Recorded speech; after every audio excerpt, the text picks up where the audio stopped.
자, 제가 이제 얘기를 시작해 볼게요. 자, 이 사람 누군지 아세요? 뭐 이 얘기하기 전에 요 말씀을 먼저 한번 읽어보죠.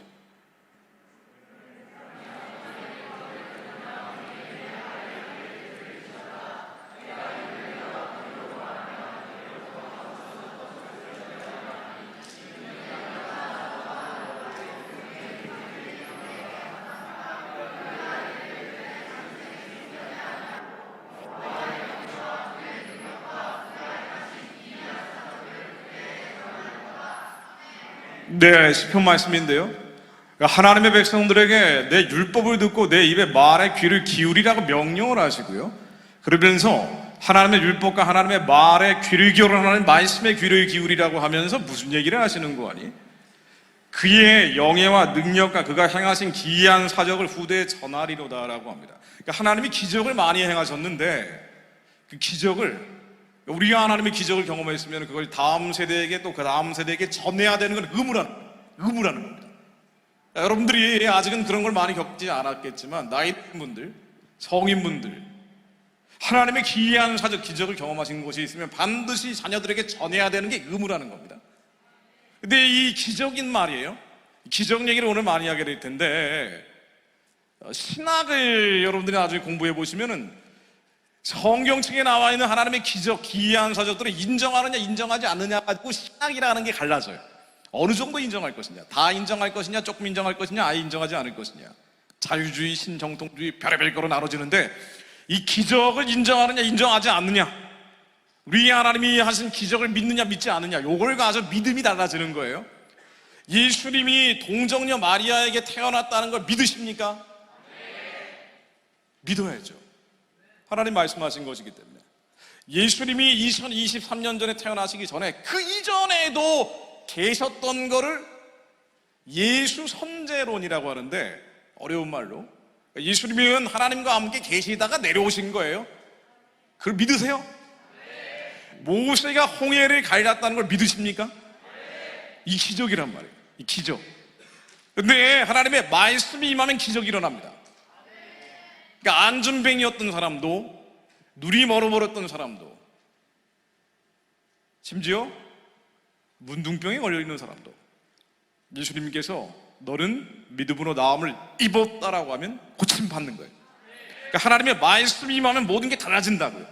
우리가 보고 듣는 현실이 아니라, 여러분들이 아무리 가정 형편이 어렵고 부모님이 힘들게 하고 많은 공부도 못하고 머리도 나쁘고 건강도 나쁘고 모든 게 나쁜 것 같아도 하나님이 달라질 것이다 그러면 달라지는 거란 말이에요. 근데 이걸 기이한 사적, 기적이라 그러는데 하나님이 이 기적을 행하시는 분이에요. 우리가 믿으면 믿은 대로 역사하시는 분이라고. 근데 이 기적이 말이에요, 한 명 한 명뿐 아니라 이 나라와 민족, 이 대한민국이라는 나라에 무진장 많이 하나님이 행하신 거예요. 제가 오늘 그 얘기를 드리려고 합니다. 하나님이 이 나라와 민족에 얼마나 많은 기적을 행하셨는지. 그래서 우리는 이 기적을 알아야 되고, 기적을 알아야 되고 기적을 전해야 될 의무가 있습니다. 이거 의무라는 거예요. 의무. 우리의 의무. 하나님이 여러분들이 살고 있는 대한민국이라는 나라에 얼마나 많은 기적을 행하셨는지 배워야 되는 건 의무예요. 여러분 지금까지 몰랐다면 그 의무를 조금 소홀히 한 것이기 때문에 앞으로 열심히 하나님이 이 나라에 어떤 기적을 행하셨는지 배워야 됩니다.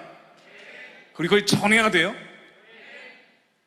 그래서 북한 통일도 이 기적을 행하시는 과정 속에서 우리가 이해를 해야 됩니다. 자, 그래서 먼저 사진을 보여드릴게요. 제가 오늘 사진을 참 많이 가져왔어요. 이건 뭐 다 보여드리고 다 전하는 건 아니겠지만 어쨌든 가능한 범위 내에서 한번 보여드리려고 합니다. 이게 누구죠? 예, 제가 뭐 굳이 설명 안 드려도, 이게 어디에 있는 김일성인지 알아요? 예, 아주 훌륭합니다. 제가 드릴 선물은 없어요. 네, 안타깝게도. 선물을 준비하면 좋은데, 평양에 있는 김일성 동상입니다. 근데 이런 김일성 동상이 북한에 몇 개나 있는지 아마 다른 캠프 같은데 찢었어요. 예, 훌륭합니다. 제가 아주 걱정을 아주 많이 덜게 됐어요. 깊은 얘기를 안 해도 될 것 같다는 생각이 듭니다. 자, 김일성 동상인데요, 김일성이 어떤 사람인지 제가 한번 말씀드릴게요. 왜냐하면 북한을 이해하려면 김일성을 이해를 해야 돼. 북한을 만든 사람이 김일성 아니야. 그리고 그 아들이 김정일이고 그 아들이 또 김정은이어가지고 북한을 지배하고 있는데, 이번에는 자기 딸까지 데려와가지고 3대 세습이 아니라 4대 세습으로 넘어간다 그러잖아요. 여러분, 이 3대 세습, 4대 세습 처음 들은 단어일 수도 있는데 뭐 이런 단어에 여러분 집착할 필요가 없어요. 그냥 멍하니 사진만 보고 있어도 됩니다. 자, 김일성이라는 사람이 북한을 만들었는데, 이 김일성에 대해서 평가가 완전히 180도 달라요. 한국에서 어떤 사람인지 먼저 이해하고 접근할 필요가 있습니다. 참 안타까운 일이지만 한국의 많은 지식인들, 지도층에 있는 분들이 김일성이 대단한 사람이다라고 얘기하는 경우가 많아요. 이분은 아주 유명한 소설가이신 분인데, 김일성에 대해서 이렇게 얘기를 합니다. 김일성이 우리 민족이 유일무이한 위인이라고는 생각하지 않지만 우리나라가 위기에 처할 때마다 민중이 소박하게 떠올렸던 여러 위인들, 한마디로 김일성은 을지문덕, 이순신, 세종대왕, 이율곡, 정약용, 전봉중, 김구 같은 위인의 한 사람이라고 생각한다 라고 얘기를 합니다. 아주 유명한 소설가이세요. 여러분, 이게 맞는 얘기 같아요? 틀린 얘기 같아요? 예, 목소리가 아까보다 조금 더 줄었죠. 맞는 얘기인지 틀린 얘기인지 잘 모를 수밖에 없죠. 자, 일단 또 넘어갈게요. 또 다른 분 한번 예를 인용해 보겠습니다. 예전에 광복회장 하셨던 이분도 아주 유명한 지식인이자 지도층이었던 분인데, 자, 이렇게 얘기하는 분들이 많기 때문에 예를 드는 것 뿐이에요. 이렇게 얘기합니다. 김일성은 독립운동가였다. 그러니까 우리 민족을 외세로부터 지배받고 있던, 일본은 지배를 받았잖아요. 지배를 받고 있던 조선 사람들을 해방을 한 독립운동가다라고 얘기를 하는 겁니다. 그리고 대한민국을 1948년도에 건국했던 분이 초대 대통령 이승만이라는 사람인데, 이승만은 민족 반역자다라고 얘기를 합니다. 자, 여러분들, 이게 제가 이거를 이런 것까지 얘기를 해야 되나 말아야 되나 굉장히 아침까지 고민을 하면서 왔는데, 얘기 안 하고 북한 인권 얘기나 적당히 하고 넘어가도 돼요. 근데 저에게 이제 2타임이나 주셨기 때문에 조금 더 시간이 있을 뿐 아니라 대충 얘기하고 가면은 아예 얘기 안 하니만 못하단 말이죠. 그래서 강연을 하지 않을 수 없는 겁니다. 여러분 한번 보세요. 김일성과 이승만을 어떻게 이해하느냐가 여러분들이 북한 문제나 통일 문제를 접근하는 가장 중요한 기준이 됩니다. 여러분, 김일성이 위대한 독립운동가고 이순신 장군 같은 사람인가요? 그럼 이승만은 민족의 반역자인가요? 이 목소리가 훨씬 커졌습니다. 제가 설명 안 드려도 될 것 같다는 느낌이 드는데, 그래서 이게 맞는 얘기인지 틀린 얘기인지 일단 한번 사실관계를 제가 설명을 드려볼게요. 약간 역사이야기니까 지루할 수가 있어요. 근데 조금 지루한 시간이 지나고 나면 또 재밌는 시간이 오기 때문에 잠깐만 인내심을 가지고 기다려보세요. 자, 김일성이라는 사람이 어떤 사람인 거 아니에요? 원래는 기독교인이었어요. 교회 다녔던 사람이라고. 김일성의 어머니 강반석이라고 해가지고 평양에 교회가 굉장히 많았단 말이죠. 북한의 평양 말이에요. 이 평양에서 대붕운동에 불을 받았던 사람입니다. 그래서 어릴 때부터 교회를 열심히 다녔는데 주일학교에서 찬송대 활동, 찬양대 활동도 하고 말이에요. 그런데 교회 다닐 때부터 억지로 다니긴 했는데 이게 안 믿어지는 거야. 이게 도대체 하나도. 김일성은 어릴 때부터 다니긴 다니는데 18살 때까지 다녔다는 거 아니에요. 여러분 나이 때까지 다 다녔다니까요.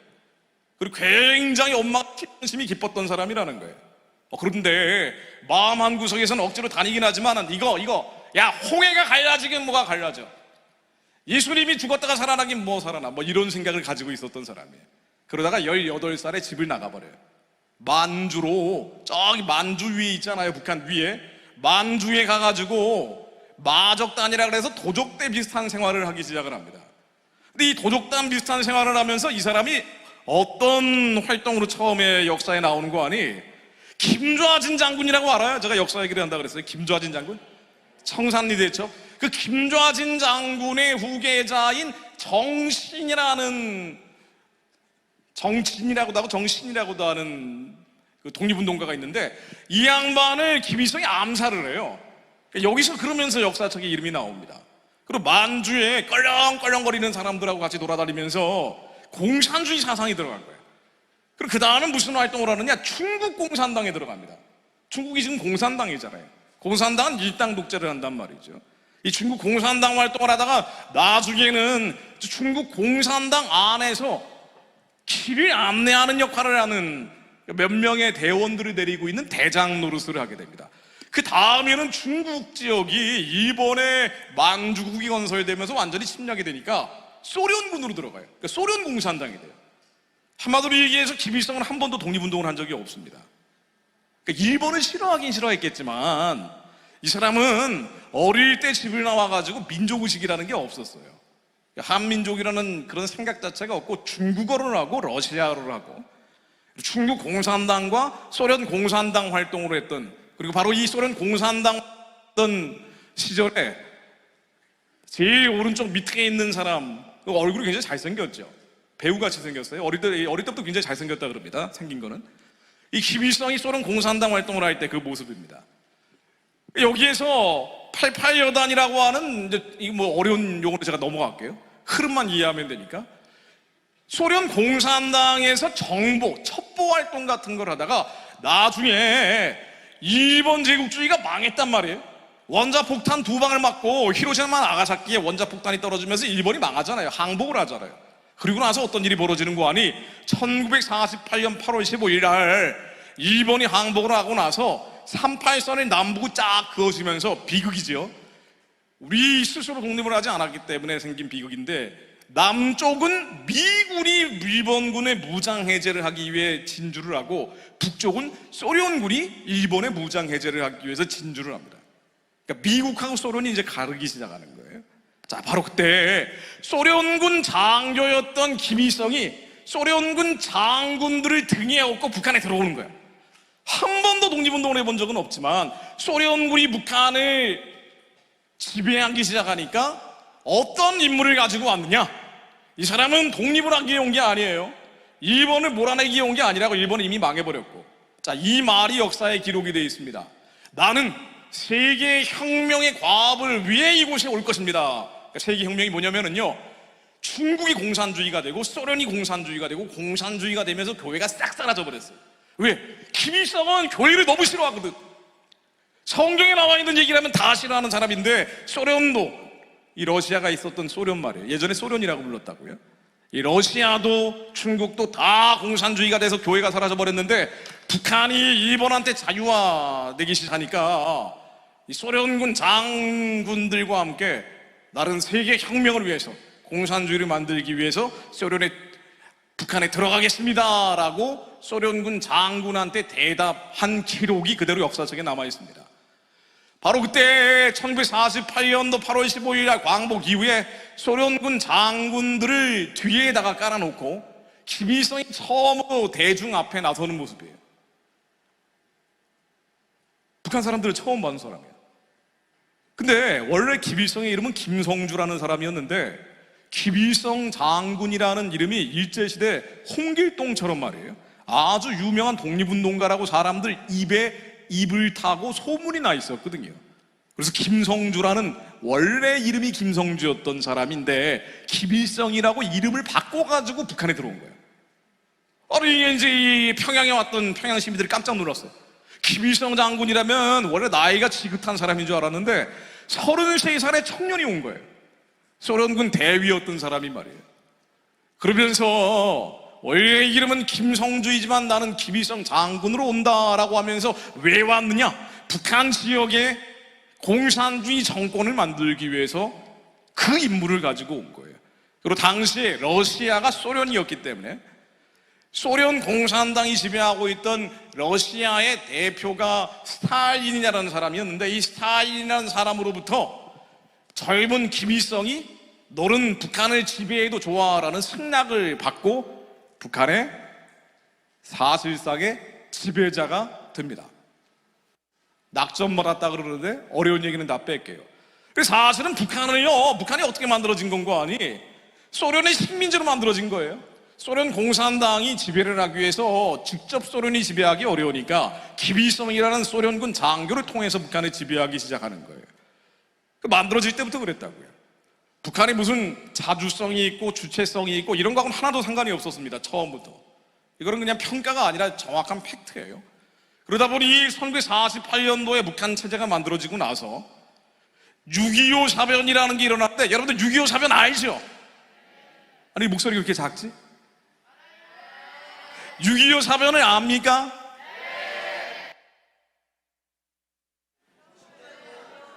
네, 1950년도에 있었죠. 마이크가 이 밑에 안 잡아도 소리가 갔다 왔다 그러는데 다른 거 있으면 좋겠네. 1948년도에 북한 체제가 만들어지고 대한민국도 건국이 됐는데 양쪽으로 갈라졌죠. 그런 다음에 2년 있다가 북한이 갑자기 밀고 내려온 거예요. 근데 이 전쟁이 벌어지기 전에 북한이 남한을 침략을 한 거잖아요. 서울에 들어오고 있는 모습인데 이래가지고 죽었던 사람들이 무려 350만 명 가까이 된 거 아닙니까? 근데 이런 일이 벌어질 때 전쟁 계획이 누가 세워졌냐면은 소련의 스탈린이 세워준 거야. 김일성이 전쟁 계획을 세우지도 않았어요. 김일성은 침략하겠다고 스탈린한테 승낙을 받고 스탈린이 자세한 계획을 써준 걸 그대로 한반도에서 집행을 한 거예요. 왜? 공산화시켜야 되니까. 그 다음에는 중국도 공산화가 됐기 때문에 중국에 있는 모택동에게 도와달라고 요청을 합니다. 내가 이거 쓰면 돼? 네. 내가 이제 남한을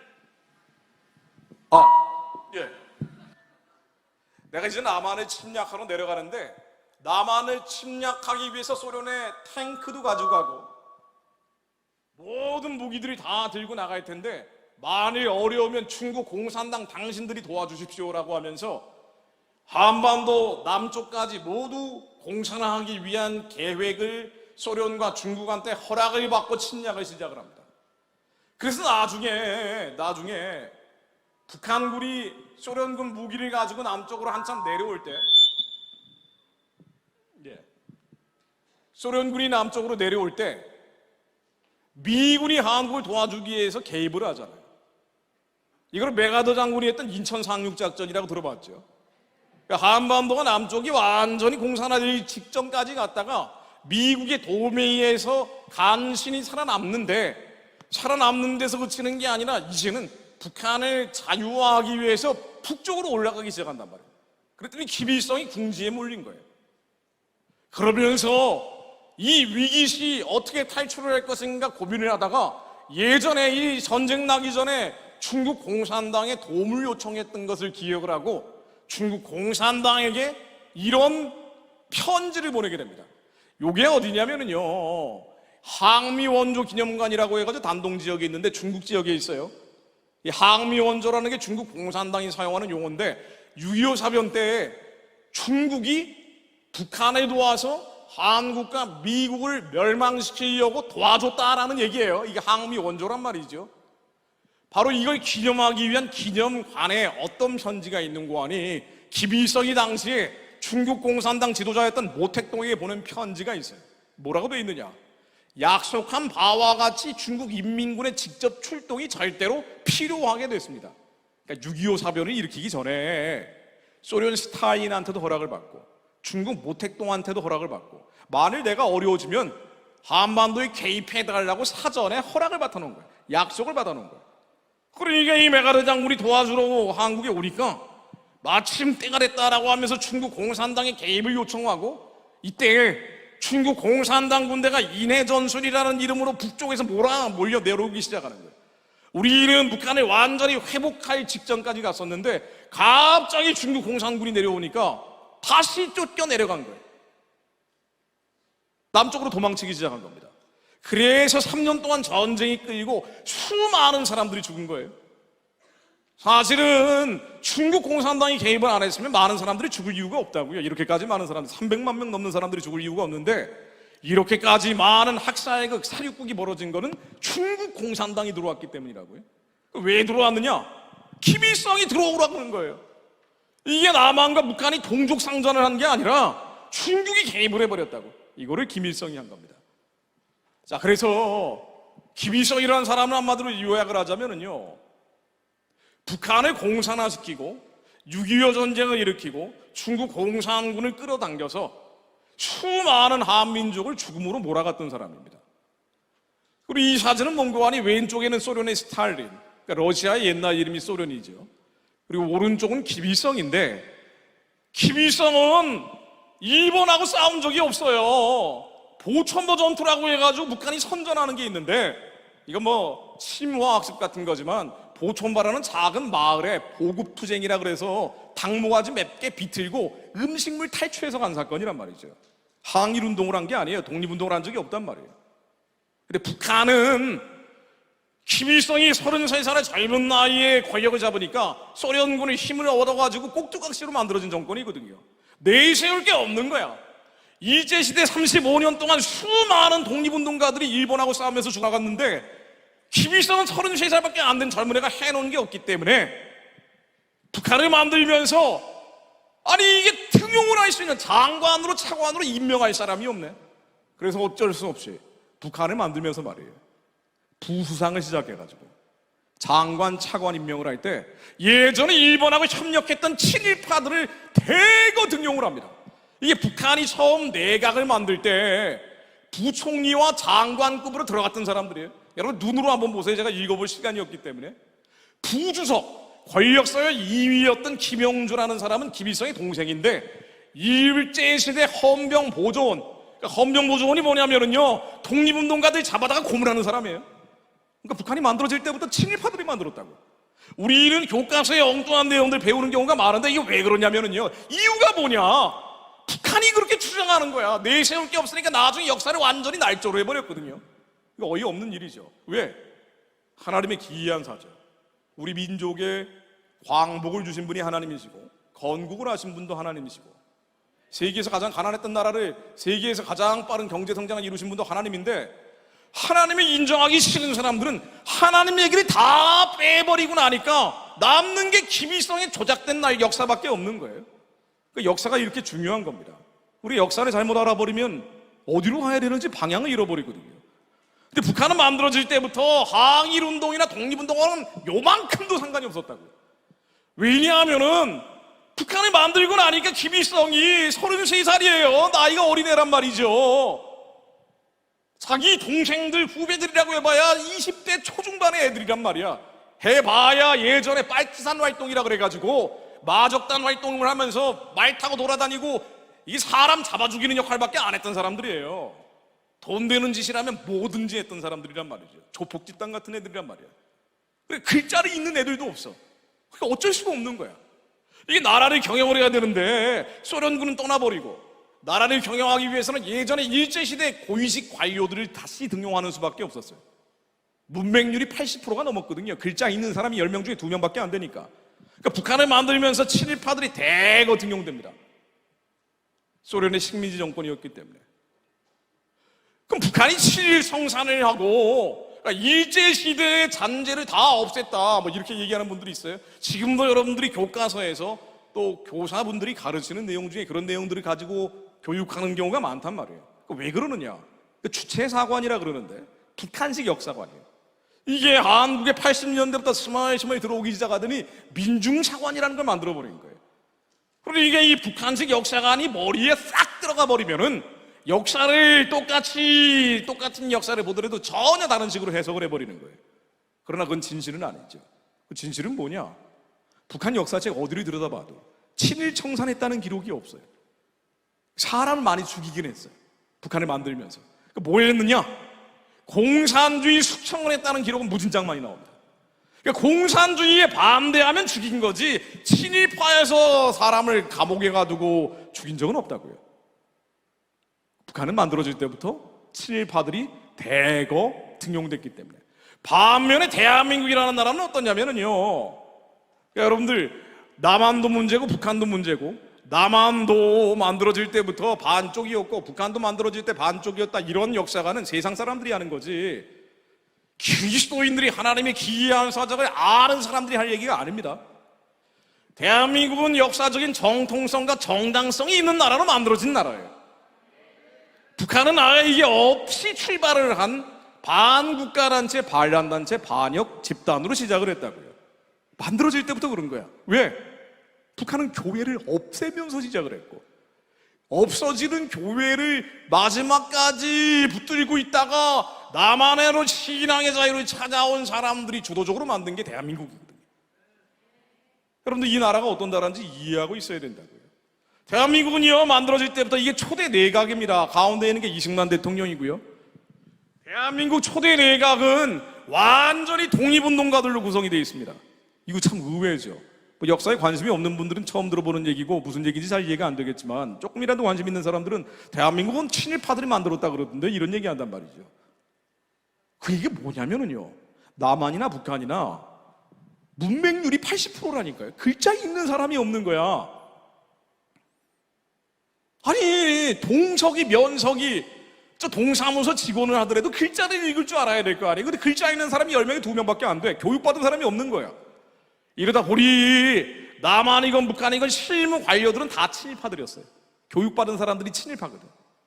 그런데 나라를 이끄는 주도 세력들이 문제인데, 북한은 주도 세력마저도 친일파였고 대한민국은 주도 세력은 모두 다 독립운동가였습니다. 그래서 상해 임시정부를 들어봤죠? 들어봤나요? 그래서 역사 얘기는 할까 말까 하다가 내가 진짜 고민하면서 왔다니까요. 네. 역사 얘기는 사실 재미가 없어. 재미가 없는데도 불구하고 내가 왜 하느냐? 안 들으면 여러분들은 거짓말에 속고 살아야 돼. 여러분들이 아무리 한번 북한 구원에 대한 메시지 듣고 나도 듣고 나면 끝이에요. 기초가 없기 때문에 왜 살아야 되는지, 무엇을 위해 살아야 되는지 잘 모른단 말이에요. 그러니까 역사 얘기 조금 하다가 내가 좀 다른 얘기로 넘어갈 거야. 무릎을 꼬집으면서 잠깐만 들어보라고. 대한민국은 친일파들이 만든 나라가 아니라 대한민국의 주도 세력들은 단 한 명도 상해 임시정부 출신이 아닌 사람들이 없었습니다. 왜냐하면은 이승만 대통령 본인이 상해 임시정부를 만들었던 사람이야. 초대 대통령이란 말이죠. 임시정부를 처음 만들었을 때 대통령이 이승만이라고. 그리고 이승만이라는 사람 자체가 일본한테 쫓겨다니면서 한국 사람으로는 첫 번째 박사학위를 받은 사람이에요. 미국 박사학위를. 가장 뛰어난 지식인이자 지성인이었는데, 아니 이 양반이 일본한테 도망다니느라고 35년 세월을 탕진해버린 거예요. 아주 일본이라면 이를 갈았다고. 너무 싫어가지고. 그래서 주도 세력을 만들 때 친일파들은 어떻게든 안 쓰려 그랬는데, 아니 글 읽는 사람이 없으니까 쓸 수밖에 없는 상황으로 간 거고, 주도 세력만큼은 모두 임시정부의 관료였던 사람들, 독립운동가들로 등용을 합니다. 이승만이 상해 임시정부, 3.1운동 이후에 상해 임시정부의 초대 수반으로 임명되던 당시 1919년 이후에 임정의 모습입니다. 그래서 임시정부에 있던 사람들 대부분이 대한민국 정부의 계승이 됐고요. 우리가 친일파가 한국을 만들었다라고 얘기하는 가장 큰 오해의 이유가 뭐냐면, 상해 임시정부의 상징적 인물이 김구 선생이었기 때문에, 안타까운 일이지만 나중에 김구 선생은 암살당하시고 대한민국 정부에 흡수가 안 된 바, 아니 대한민국이 마치 친일파들이 등용됐다라고 오해할 소지가 있지만 실제로는 그렇지 않았고요. 이건 또 심화학습에 해당되지만 조금 더 친일파들 숙청해야 되는데 왜 안 했느냐라고 따지는 사람들도 있으나, 그 당시에 한국 상황이 어땠냐면요, 휴전선 이남에 북한에 동조하는 사람들, 그 당시 표현으로는 빨갱이라 그러죠. 남노당 활동을 하던 사람들이 너무 많아가지고, 아니 날이면 날마다 폭동이야. 맨날 총파업하고 폭동하고 대한민국 무너뜨리겠다고 난리 법석이에요. 이러니까 이승만 대통령이 친일청산을 하려고 해도 이건 나라를 먼저 지켜야 친일청산도 하지. 친일청산하다가 나라가 망하게 생긴 거예요. 끝나게 생긴 거예요. 그래서 어쩔 수 없이 선택할 수밖에 없는 상황이었습니다. 친일청산이 아니라 대한민국 건국에 집중을 하게 된 거죠. 자, 이제 심화학습에서 이제 조금 이제 머리가 좀 덜 무거워지는 얘기들로 넘어갈게요. 이제 역사 얘기는 앞부분에서는 조금 이제 정리가 됐어요. 북한은 만들어질 때부터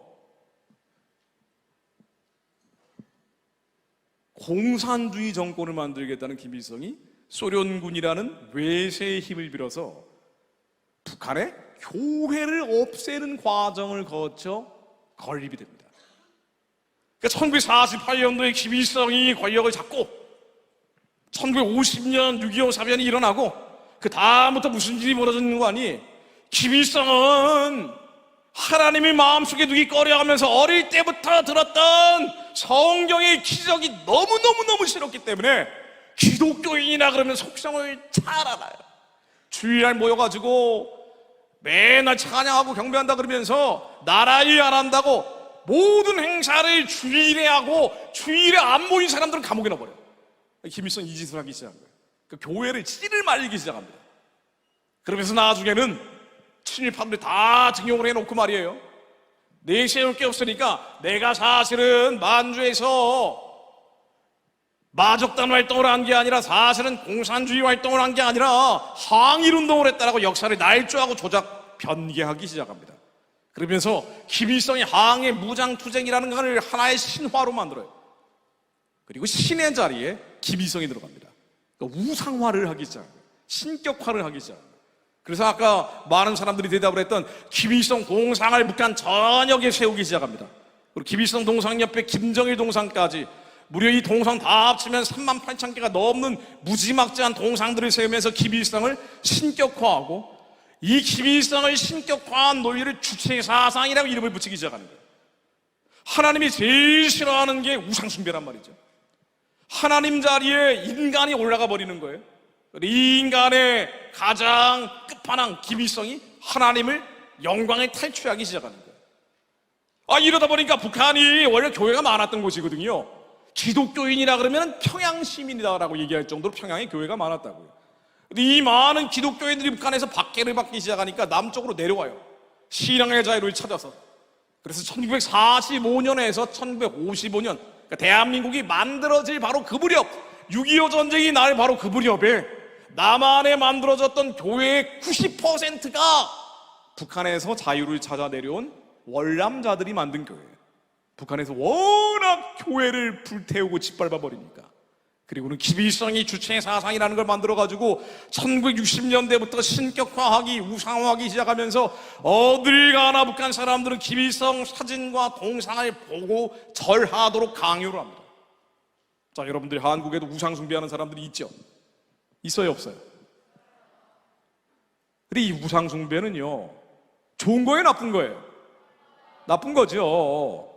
그러니까 우상에게 머리를 조아리는 순간 온갖 귀신들은 다 몰려옵니다.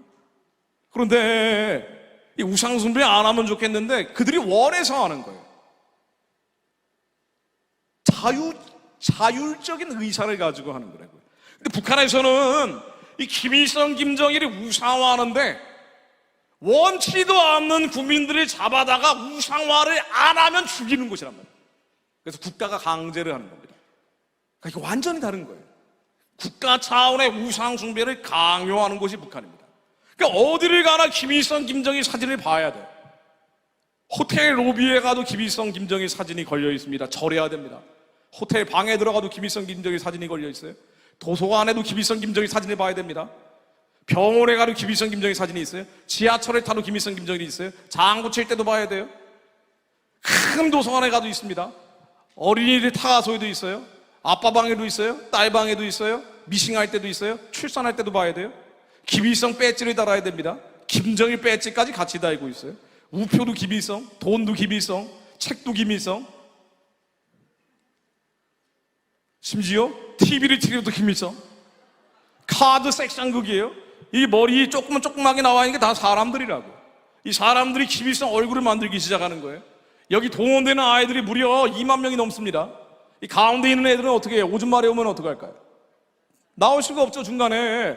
이걸 하루 종일 연습을 한다 그러는데 아침에 동 뜰 때부터 해질 때까지 연습을 한다 그러는데 어떻게 하겠냐 말이야. 그렇게 비닐을 된 오줌통을 들고 다닌다. 근데 여자아이들 같은 경우는 어떻게 여기서 오줌을 들이겠냐 말이지. 그러니까 방광염이나 온갖 병들이 여기서 다 나옵니다. 인권 유린의 현장이죠. 공연을 해도 김일성이 한번 앉은 의자는 아무도 못 앉도록 말똥을 꽝꽝꽝꽝 박아놓은 거예요. 김일성 수령님이 이용하시는 의자라고 말이죠. 이번에는 김일성이 지나가다가 사과나무를 봤어요. 그러면서 뭐라고 얘기하는 거 아니? 따먹었고 맛있다 그런 거야. 그랬더니 수령님이 맛보아 주신 나무라고 나 이 돌판을 새겨놨네.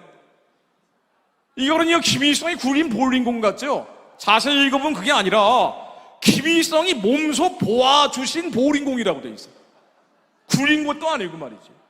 심지어 몸소 보아주셨는데 모조품이래. 진품은 안에다 보관을 해놓은 거예요. 가짜를 밖에나 놔둔 거라고. 김일성이 신이니까 하나님의 자리에 올라가 버렸으니까. 여러분, 북한 문제를 볼 때 가장 본질적인 건 이겁니다. 김일성이 신이에요. 그리고 이 김일성을 신으로 대접하지 않는 사람들은 다 잡아 죽입니다. 우리 이런 사람들이 강제로 모아놓은 데가 있어요. 그게 뭐죠? 뭐요? 아이고, 훌륭합니다. 제가 약간만 설명하면 될 것 같아요. 정치범 수용소라 그러죠. 자, 이젠 김일성뿐 아니라 김정일, 김정은도 신의 자리에 올라가 버렸어요. 그러다 보니까 이번에는 김정은이 지나가다가 느티나무를 쳐다봤어요. 김정은이 이렇게 지나가다가 느티나무를 딱 봤어. 이걸 기념하려고 김정은이 보아주신 느티나무라고 돼 있네. 이건 심지어 김일성, 김정일, 김정은은 신이니까 말씀을 줘요. 이게 진짜 무시무시한 얘기입니다. 여러분, 무서운 얘기예요. 북한 애들이 왜 저렇게 핵무기 미사일 만들고 백성들은 굶어 죽는데 저 지경인 거 아니? 이게 뭔가 악한 신에 잡혀있기 때문이라고. 귀신이 집단적으로 걸려있단 말이에요. 자, 이러다 보니까 김일성, 김정일, 김정은은요, 말씀을 줘요. 말씀을 하나님만 주는데, 사과나무를 지나가다가 김정은이 말씀을 주신 사과나무라고 되어 있어요. 이 사과나무에 아주 조그만 그걸 간 거야. 이걸 기념하려고 돌판에 새겨놓은 겁니다. 이거 뭐 같아요? 이거?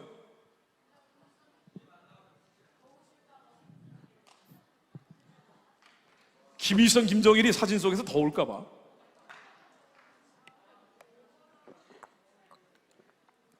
이게 뭐 습기를 말리려고 해놓은 거다 뭐 여러 가지 얘기가 있지만 어쨌든 홍수가 나면은요, 자기 아들, 딸이 죽어가는데도 불구하고 김일성 사진을 부여안고 살아남은 사람이 기사에 나올 정도니까 인간의 가장 기본적인 욕구마저도 부정해버리기 때문에. 그래서 이 김일성은 북한에서 뭐라고 얘기하는 거 아니? 신인데 그냥 신이 아니라 뭐라고 얘기하느냐? 태양신이라고 얘기합니다. 하나님이 제일 싫어하는 게 우상숭배인데, 우상숭배 가장 마지막 가장 나쁜 짓이 뭐냐? 태양숭배라고 성경에 기록이 되어 있어요. 몰렉을 숭배하고 아세라를 숭배하고 바알을 숭배하고, 이게 사실은 다 태양신이란 말이에요. 그러니까 인류 역사상 태양을 숭배했던 많은 악한 정권들이 있는데 북한 체제는 그 악한 정권 중에서도 절정판입니다. 태양을 숭배하고 있기 때문에 하나님이 말씀하셨어요. 우리 한번 이걸 읽어볼까요? 출애굽기 20장 3절로 시작. 너는 나 외에는 다른 신들을 내게 있지 말지니라. 너를 위하여 새긴 우상을 만들지 말고, 또 위로 하늘에 있는 것이 나 아래로 땅에 있는 것이나 땅 아래 물속에 있는 것에 아무 형상이든지 만들지 말며 그것들에게 절하지 말며 그것들을 섬기지 말라. 나 여호와 너희 하나님은 질투하는 하나님인즉 나를 미워하는 자의 죄를 갚되 아비로부터 아들에게로 3, 4대까지 이르게 하거니와 나를 사랑하고 내 계명을 지키는 자에게는 1000대까지 은혜를 베푸느니라. 성경에는 많은 말씀 가운데 아주 중요한 말씀 중에 하나죠. 우상을 섬기면은요 3, 4대까지 갑니다. 나하고 남은 잘못도 없는데 불구하고 나의 아버지 어머니가, 그 아버지 어머니가 우상의 머리를 조아렸다는 이유로 수많은 저주들, 악하고 추하고 더러운 영들이 꼬여드는 경우가 많단 말이에요. 여러분들은 어려서 잘 모를지 모르지만 신앙생활 하다 보면 그런 걸 많이 체험을 하게 된단 말이죠. 자, 그런데 북한에서는 김일성을 신으로 섬기고 있기 때문에 저주를 받는 거예요. 북한의 아이들, 평양의 특권층 아이들은 아주 행복하게 살아간다고 선전을 하지만 실제로 북한의 아이들은 저주받고 있어요. 이게 북한 아이들이란 말이죠. 북한은 계급 사회이기 때문에 철저하게 계급이 돼 있어요. 핵심 계층이라는 게 있고 동요 계층이라는 게 있고 적대 계층이라는 게 있어요. 무슨 얘기냐? 다 어려운 얘기고 특권 계층이 있는 거야. 특권 계층 애들은 잘 먹고 잘 살고 잘 입고 있어요. 우리가 북한에 인도적인 지원을 한다 그러면 다 얘네들한테 가는 거야. 그런데 일반 아이들은 어떻게 돼? 인공을 하니? 아무리 많은 쌀을 줘도 얘네들한테는 안 가요. 그러다 보니 북한 주민들의 거의 절반이 기아 상태라다라고 언제나 어느 시대나 통계를 내봐도 똑같이 나오는 거예요.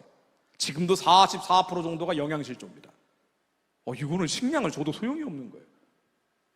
해봐야 요 아이들한테 가지 요 아이들한테는 안 가니까 저주받고 있는 거예요. 그래서 북한은요, 여러분들 다 까먹어도 좋은데 여러분들 졸면서 듣고 배가 고파가지고 힘이 없어가지고 눈이 개슬근슬에 감겨서 저 사람이 무슨 얘기하는지 나는 모르겠다라고 억지로 머릿속에 의식을 지우려고 해도 상관없는데 요거 하나는 기억하라고요. 북한의 정권과 북한의 주민은 완전히 다른 거예요. 이 두 개를 구분을 안 하면은요 속아버려. 여러분 속고 살고 싶어요? 사단에게 속고 살고 싶습니까? 하나님의 뜻을 이루며 살고 싶죠? 북한의 정권과 북한의 주민은 완전히 다릅니다. 일제시대 생각하면 돼요. 일본의 제국주의 정권이 있고 조선 사람들이 있는 거야. 하나는 지배하는 세력이고 하나는 지배받는 사람들이라고. 우리가 북한을 돕는다고 해도 이게 주민을 돕는 건지 정권을 돕는 건지 정확히 구분하지 않으면 어떻게 되느냐? 죽는 거란 말이죠. 북한의 주민과 정권은 완전히 다르기 때문에 이 아이들이 살려내야 되는데 여기에서 도저히 못 살겠다는 사람들이 이제 도망을 칩니다. 이걸 탈북이라고 불러요. 탈북자라고 들어봤죠? 잘 알 거예요. 그렇죠? 남한의 탈북자가 몇 명 정도 있죠? 1만 명 넘는다, 2만 명 넘는다, 3만 명 넘는다. 그렇죠. 네. 아이고, 숫자 뒤에까지 나오네.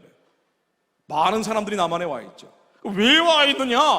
뭐 여러 가지 이유가 있지만 사실은 자유를 찾아온 것이고, 그리고 식량을 찾아온 겁니다. 왜? 북한에서 있으면은요, 애들은 먹일 수가 없는 거야, 입힐 수가 없는 거야. 아파도 병원에 갈 수가 없다고. 이러니 이렇게 사느니 차라리 도망치자라고 도망을 치는데, 도망쳐도 아니 중국으로 가면은요 비법 월경자라고 해가지고 북한의 가장 큰 범죄자가 탈북을 한 거예요. 그러니까 이게 진짜 나쁜 짓이거든요. 일제시대도 이 정도까지 하진 않았다고요. 일제시대도 도망을 치게 했어요. 그러니까 일본 사람들이 한국 사람들 많이 괴롭혔단 말이죠. 그런데 나는 못 견디겠다라고 만주로 도망칠 수가 있었어요. 시베리아로 도망칠 수 있었다고요. 만주로 도망친 사람들을 조선족이라고 부르고 시베리아로 도망친 사람들을 고려인이라고 부르는 거예요. 도망칠 자유가 있었단 말이에요. 근데 북한에서는 자유를 주지도 않아. 자유롭게 물건을 사고 팔 수 있게 하질 않는단 말이야. 국가가 모든 걸 통제를 해. 자유를 주지 않을 거면 도망이라도 치게 해야 될 거 아닙니까? 북한에서는 이 마을에서 저 마을로 이동할 수가 없어요. 신포리에서 원남리로 이동을 못 한다고.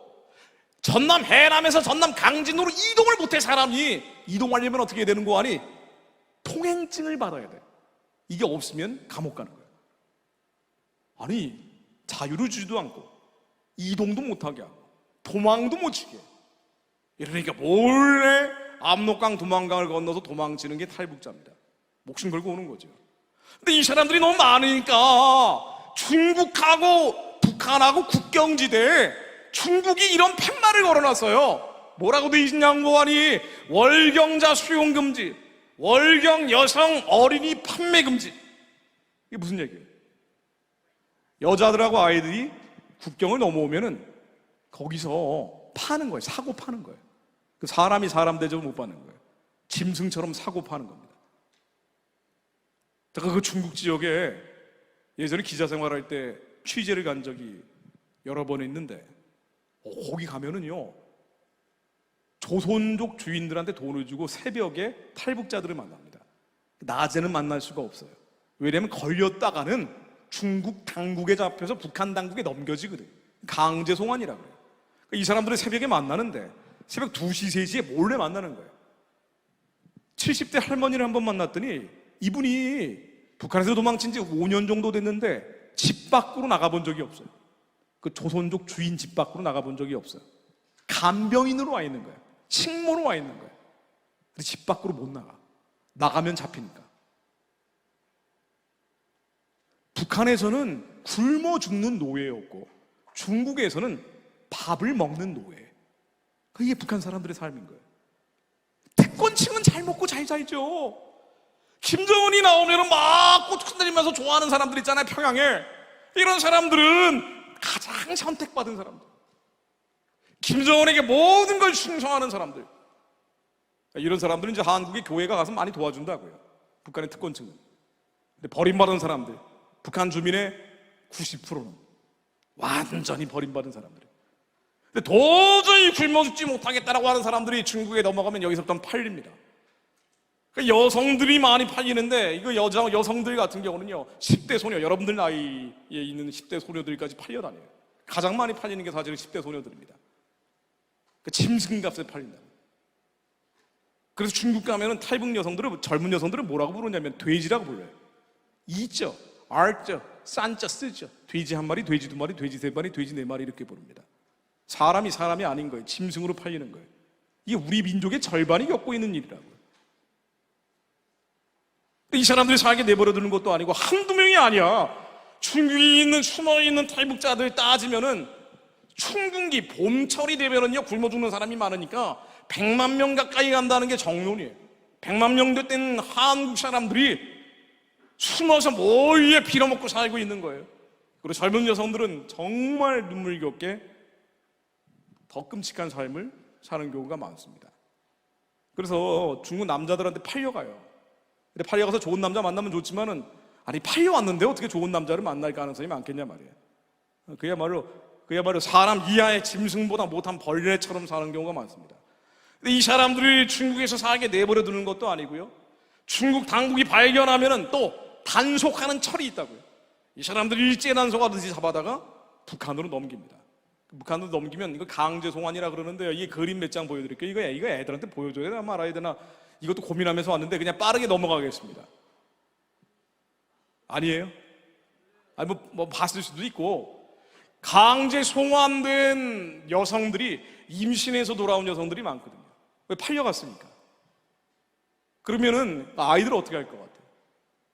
아이들을 강제로 낙태합니다. 이게 시계추 고문이라는 거예요. 아이를 낙태하기 위해서 이런 식으로 고문해서 아이들을 죽이는, 모두나 한 장 한 장의 스토리를 담고 있죠. 실제 벌어진 일들을 탈북자들이 목격하거나 혹은 감독자로 여기 있다가 탈북한 사람이 이렇게 내가 했다라고 증언하면서 그린 그림들이라고요. 아예 낙태를 하고 살해를 하는 일들이 통상적으로 벌어집니다. 절대 아이들은 내버려두지 않아요. 강제 낙태, 영아살해입니다. 그러니까 이게 어떤 의미를 담고 있는 거 아니에요? 여러분들이, 내가 어린 사람들이라고 하지 않고 젊은 사람들이라고 표현을 할게요. 젊은 사람들이기 때문에 앞으로 어떻게 살아야 되는지, 나는 우리 집에 돈도 없고 가정 형편도 안 좋고 여러 가지 수많은 문제점들에 대해서 얘기를 하지만은요, 이 사람들보단 낫죠. 우리가 누군가 비교를 해서 나의 행복이 저들보다 낫다라고 얘기할 수는 없겠지만, 인간은 누구나 절대적 고통 속에 있다라고 스스로 착각을 하기 때문에. 그런데 한두 사람이 아니라 북한 주민들이 2,500만 명인데 2,500만 명이 집단적으로 겪고 있는 고통에 대해서 하나님은 한국의 그리스도인들에게는 물어보실 거예요. 너는 여기에 대해서 어떻게 했냐라고 물어보실 수밖에 없습니다. 여기는 어딘고 아니에요? 유대인 홀로코스트 기념관 예루살렘입니다. 여러분, 홀로코스트라고 들어봤죠? 들어봤나요? 2차 대전 당시에 1945년 2차 대전이 끝나자마자 일본이 항복을 하면서 2차 대전 당시에 유대인들을 히틀러 나치가 집단적으로 죽인 사건이 홀로코스트죠. 이때 죽은 사람들의 숫자가 어느 정도 되는지 알아요? 홀로코스트를 통해서? 그래, 대충 맞았습니다. 아주 장래가 촉망되는 소연이에요. 600만 명 정도 죽었습니다. 홀로코스트로 죽은 유대인들이 600만 명이에요. 근데 북한에서 김일성이 6.25 전쟁을 일으켜서 죽은 사람들이 제가 아까 말씀드린 것처럼 300만에서 350만이라고 얘기했습니다. 그 이후에 강제로 송환한 탈북자들, 이 중에서 기독교를 접촉한 사람들은 정치범 수용소로 보내버려요. 북한에서 기독교를 믿다가 예배를 드리다 걸렸어 그러면 죽이거나 아니면 정치범 수용소로 보냅니다. 북한의 정치범 수용소에 지금 갇혀있는 사람들이 23만 명이라 그러는데, 이 23만 명 사실은 죽여야 되는데 총알이 아까워가지고 모아놓은 사람들이란 말이죠. 이 정치범 수용소에서 죽은 사람들이 몇 명인 거 아니? 100만 명이 넘어요. 최소 100만 명이라고 얘기합니다. 그리고 90년대 중후반에는요, 1994년, 95년, 96년, 97년, 98년, 99년 사이에는 북한에서 사회주의를 한다고 원래는 식량을 배급하도록 돼 있는데 식량 배급을 중단해버렸어요. 왜? 그때 사회주의가 무너지니까 북한 경제가 어려워진 것도 있지만 핵무기를 만들어야 되니까 김정일이 이렇게 얘기했다고요. 노동신문에 1999년 8월 22일인가 이렇게 얘기를 했어요. 내가 이 핵무기를 완성하기 위해서 인민들이 고통을 받고 있는 걸 알면서도 배급을 중단할 수밖에 없었다, 이렇게 말이에요. 이래가지고 배급을 끊어버리니까 북한 주민들이 사회주의 체제에서 식량만 배기를 기다리고 있다가 배급을 안 하니까 깡그리 굶어 죽기 시작하는데, 이때 굶어 죽은 사람들이 무려 300만 명이라고. 사람이 제일 더럽게 죽는 게 굶어 죽는 거란 말이죠. 그냥 안 죽어요. 굶어 죽을 때는 하루아침에 죽는 게 아니잖아요. 사고로 죽는 게 아니잖아. 서서히 말라 죽어간단 말이죠. 이렇게 죽은 사람이 300만 명인데 나중에 죽을 때가 되면은 탈북자들 얘기 들어보니까 살이 다 빠져가지고 엉덩이 사이에 주먹이 들어갈 정도가 되면 죽는데, 그러니까 항문에. 이렇게 죽은 사람이 300만 명이라고. 여자들은 좀 오래 살고 남자들은 좀 일찍 죽는데. 김일성, 김정일, 김정일이 죽인 사람들을 뽑아보면은요, 최소 700만 명이에요. 유대인의 홀로코스트보다 더 많은 사람들을 죽였다고. 이 사람들의 키를 160cm로만 잡으면은요, 지구를 무려 4번 정도 돌려도 될 만한 사람들을 죽인 거야. 이렇게 많은 사람들을 김일성, 김정일, 김정일이 죽였다고요. 그런데 지금 한국에서는 김일성이 위대한 영웅이다, 독립운동가다 라고 얘기하는 사람들이 많아진 세상이 된 거예요. 심지어 김정은이 굉장히 백성들을 위해 일하고 있는 지도자라고 얘기하는 정치인들도 많은 시대를 살고 있는 겁니다. 바로 이것을 선과 악의 경계가 무너졌다고 얘기하는 거예요. 그럼 이런 교회 다닌다는 건 뭐냐? 그리스도인이라는 건 뭐냐? 선이 뭔지 악이 뭔지를 분별하는 것. 북한이 했던 수많은 일들이 있는데, 여기에서 북한 정권이 저지른 악과 북한 주민이 당하고 있는 고통에 대해서 이해하고 있는 것이 여러분들이 교회 다니는 사람으로 세상을 보는 첫 번째 눈입니다. 북한의 이 홀로코스트를 제가 말씀드렸는데요, 사실은요, 유대인 홀로코스트 600만 명이 학살당하고 사륙당한 저 사건들, 우리가 멀리 갈 것도 없는 게, 멀리 갈 것도 없다고요, 사실은. 왜냐하면 바로 휴전선 이북에서 맨날 벌어지고 있는 일들이기 때문에. 홀로코스트는 유대인 600만 명이 중요한 게 아니야. 사실 어떤 면에서 보면은, 왜 우리 민족 절반이 계속 죽어나가고 있기 때문에. 하나님은 뭐라고 얘기하시는 거 아니? 잠언 24장 11절입니다 자, 이거 같이 한번 읽어봅시다. 자, 내가 시작하면 읽는 거예요. 자, 시작. 너는 사망으로 끌려가는 자를 건져주며 사륙을 당하게 된 자를 구원하지 아니하려고 하지 말라. 하나님의 마음은 뭐냐면은요, 하나님의 마음은, 하나님은 뭘 원하실까? 나에게 뭘 원하실까? 멀리 갈 것도 없다고요. 하나님의 마음은 성경책에 다 담겨져 있습니다. 하나님은 죽임당하는 사람을 살려내라고 명령하시는 분입니다. 학살당하는 자, 사육당하는 자를 구원하라고 명령하시는 분이에요. 그런데 이거를 모르고 있을 때는 그냥 넘어갈 때도 있지만, 그렇지요, 하나님을 아예 모르고 있던 사람들에게는 하나님이 묻지 않으실 때도 있어요. 그러나 하나님을 알고 있는 사람들, 저 사람들이 사육당하고 학살당하고 죽임당하고 있는 걸 아는데도 불구하고 그냥 내 걱정, 근심, 염려가 너무 많아가지고, 내 문제가 너무 많아, 내가 명품백을 사야 되는데 이걸 사지 못하고 있기 때문에 생기는 걱정, 근심, 염려가 너무 많기 때문에, 내가 외제차를 타야 되는데 그걸 타고 있지 못하기 때문에 생기는 수많은 두려움들이 너무 많기 때문에, 수많은 이유들을 대면서 하나님의 명령을 게을리했을 때는 반드시 예수님이 다시 오신 날 물어보신다 그랬다고. 너 뭐 했냐고? 너 뭐 했냐고 물어본다고. 우리가 예수 믿고 구원받고 여러분들은 천국 가는 사람들이에요.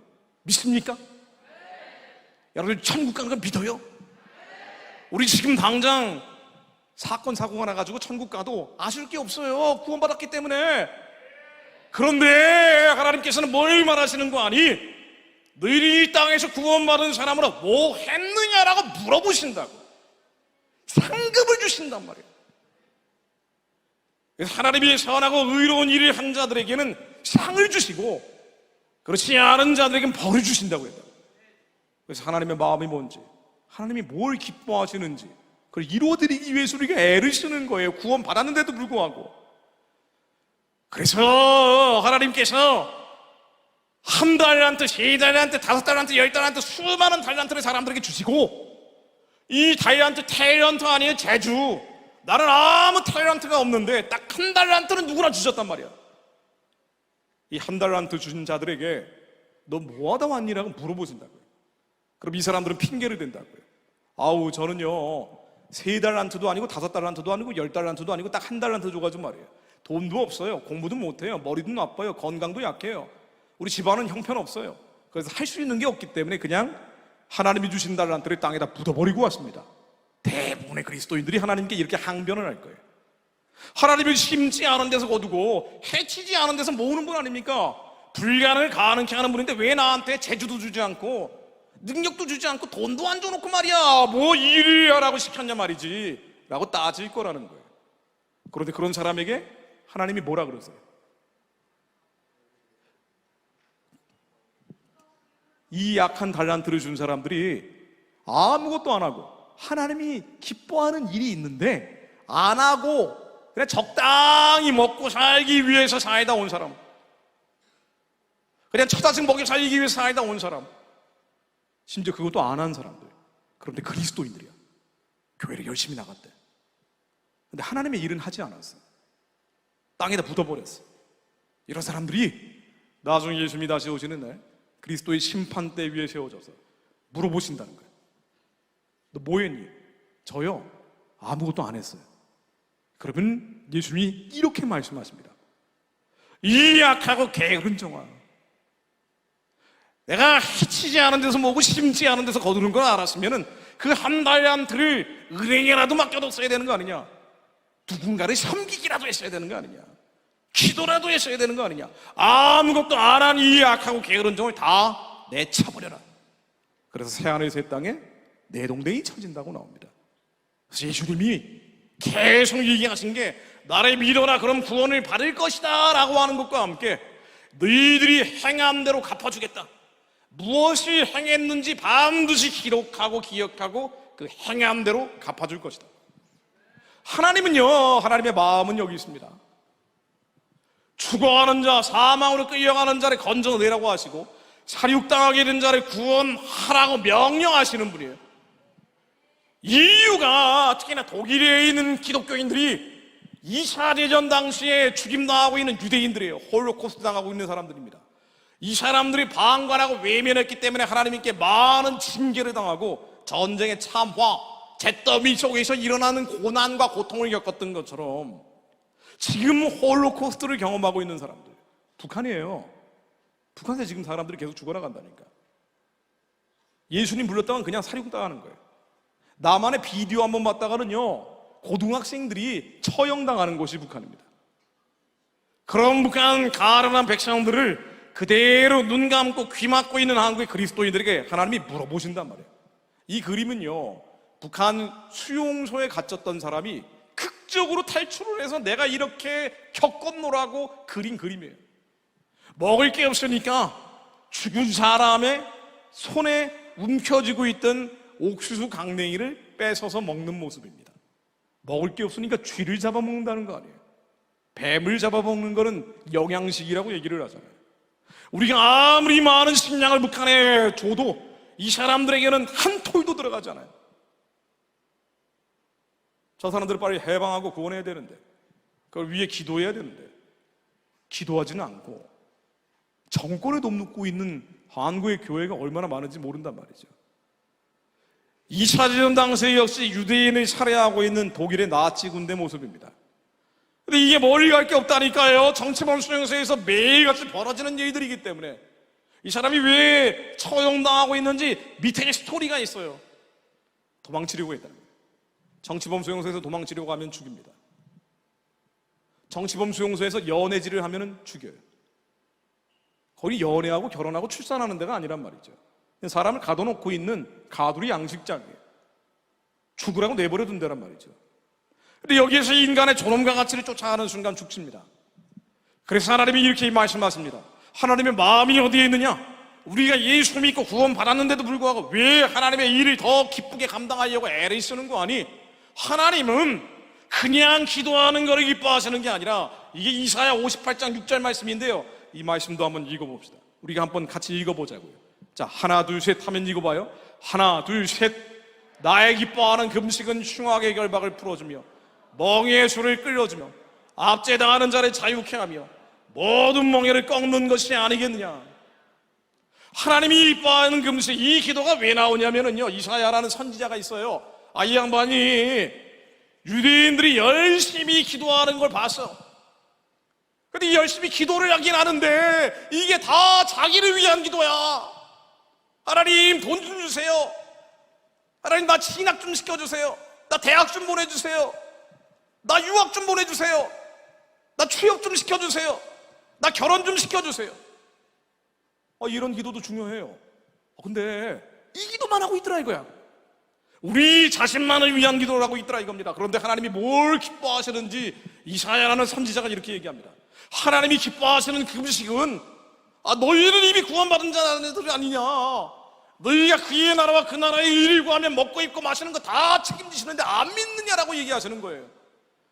그 나라와 그 나라의 의, 하나님의 나라가 우리 안에 이루어지면, 의와 평강과 희락이 성령님 안에서 이루어지면, 그래서 어떤 상황, 환경, 처지에 있던 항상 평안하고 범상에 감사하고 모든 것을 기뻐하는 자들이 되면, 쉬지 않고 기도하는 자들이 되면은, 그러면은 하나님의 의가 우리 안에 이루어지면서 너희들이 구하지 않은 것들까지 다 입히고 먹이고 마시게 하시고 모든 걸 책임지실 거다고 약속을 하시는 분이 하나님이란 말이에요.